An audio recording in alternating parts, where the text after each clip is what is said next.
Welcome to Apoorva's Nalabagam. நம்ம அடை தோசை பண்ணணும்னா அரிசி பருப்பு எல்லாம் ஊற வச்சு மாவு அரைச்சி தான் பண்ண முடியும். நம்ம இன்றைக்கி நல்லா ஹெல்த்தியான ஒரு இன்ஸ்டண்ட்டான கோதுமை ரவை அடை தோசை தான் எப்படி பண்ணுறதுன்னு பார்க்க போகிறோம். இது பார்த்தீங்கன்னா டேஸ்ட் ரொம்பவே அருமையாக இருக்கும். நம்ம அந்த கோதுமை பார்த்திங்கன்னா நமக்கு அந்த வழவழுப்பு தன்மை இருக்கும், சாப்பிட்றதுக்கு நிறைய பேருக்கு பிடிக்காது. அந்த மாதிரி வழவழுப்பு தன்மை எதுவுமே இல்லாமல் நல்லா மொறுன்னு சாப்பிட்றதுக்கு நல்லா டேஸ்ட்டாகவும் இருக்கும். பாருங்கள் எப்படி நல்லா அருமையாக இருக்குன்னு.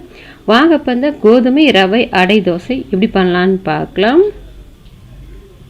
இப்போ கோதுமை ரவை அடை தோசை பண்ணுறதுக்கு ஒரு மிக்சிங் பவுல் வச்சுட்டு அதில் மெஷரிங் கப்பால் 1 கப் அளவுக்கு கோதுமை ரவை எடுத்திருக்கேன்.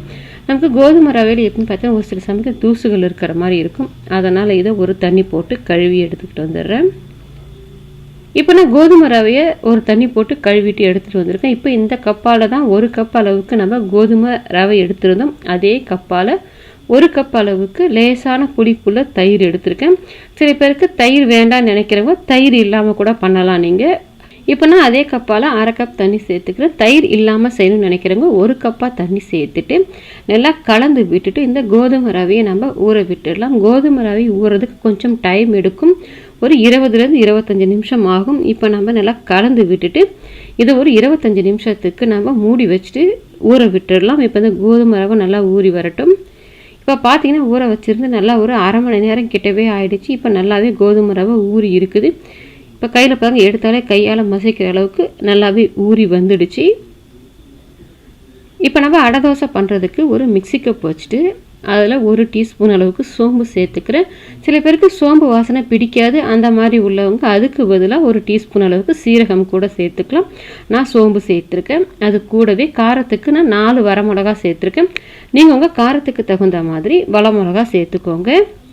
அதுலேயே தோல் எடுக்கலை, ஒரு 7-8 பல் பூண்டு தோலோடு தான் சேர்த்துருக்கேன். தோலோடு சேர்க்கும்போது நல்ல ஒரு வாசனையாக இருக்கும். நீங்கள் உரிச்சிட்டு சேர்க்கறதுனாலும் சேர்த்துக்கலாம்.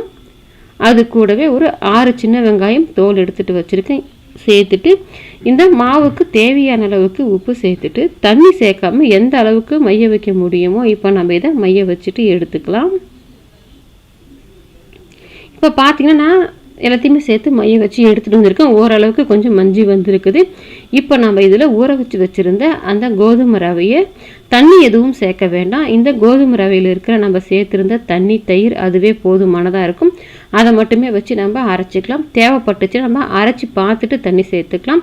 இப்போ இது கூடவே அந்த கோதுமையில் இருக்கிற வழவழுப்பு தன்மையெல்லாம் போக்குறதுக்காக 2 ஸ்பூன் அளவுக்கு பச்சரிசி மாவு சேர்த்துருக்கேன். நீங்கள் இடியாப்ப மாவு வச்சுருந்தீங்கன்னா அது கூட சேர்த்துட்டு தண்ணி சேர்க்காமல் நல்லா அரைச்சிக்கோங்க.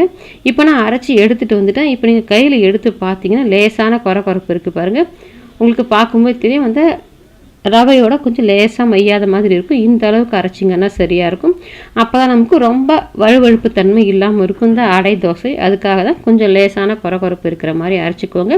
இப்போ நம்ம அரைச்ச மாவை ஒரு மிக்சிங் பவுலில் மாற்றிட்டு இப்போ இதில் ஒரு சின்ன துண்டு இஞ்சி பொடியை கட் பண்ணியிருக்கிறேன், அதை சேர்த்துக்கலாம். இந்த இஞ்சி நீங்கள் பொடியை கட் பண்ணி சேர்க்கறதுனாலும் சேர்க்கலாம். அப்படி இல்லைன்னா நம்ம பூண்டு வெங்காயம் சேர்த்து அரைச்சோம் பாருங்கள், அதில் போட்டுட்டு கூட நீங்கள் அரைச்சிக்கலாம். இது கூடவே மீடியம் சைஸ் வெங்காயம் ஒன்று நல்லா பொடியை கட் பண்ணியிருக்கேன், அதை சேர்த்துக்கலாம்.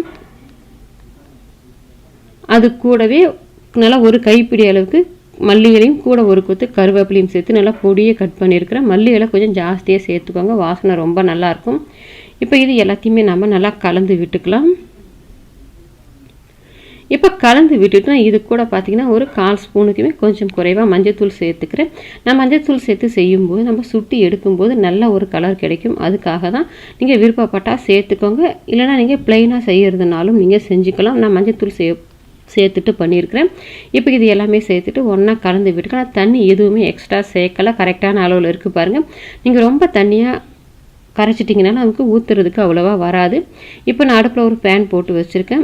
அதை ஒரு டிஷ்யூ பேப்பரால் துடைச்சிட்டு நம்ம அடை தோசை ஊற்றிக்கலாம். நீங்கள் இது நார்மல் தோசை கல்லுலேயும் நீங்கள் ஊற்றி எடுத்துக்கலாம்.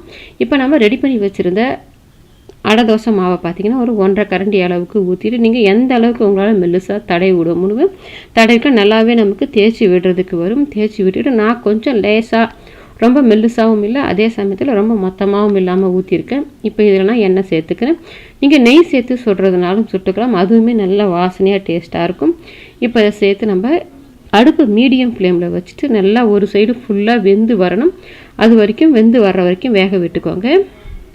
இப்போ பார்த்தீங்கன்னா உங்களுக்கு நல்லா தெரியும், ஒரு சைடு ஃபுல்லாகவே நல்லா வெந்து கலர் மாறி இருக்குது பாருங்கள்.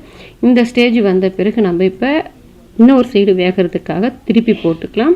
திருப்பி போட்டுட்டு நீங்கள் அடுப்பை மீடியம் ஃப்ளேமில் வச்சுட்டு வேக விட்டுக்கோங்க. அப்போ இன்னொரு சைடுமே நல்லா நமக்கு வெந்துட்டு கோல்டன் கலரில் வரும், தீஞ்சு போகாமல். இப்போ பார்த்தீங்கன்னா இன்னொரு சைடுமே நல்லா வெந்துடுச்சு பாருங்கள்.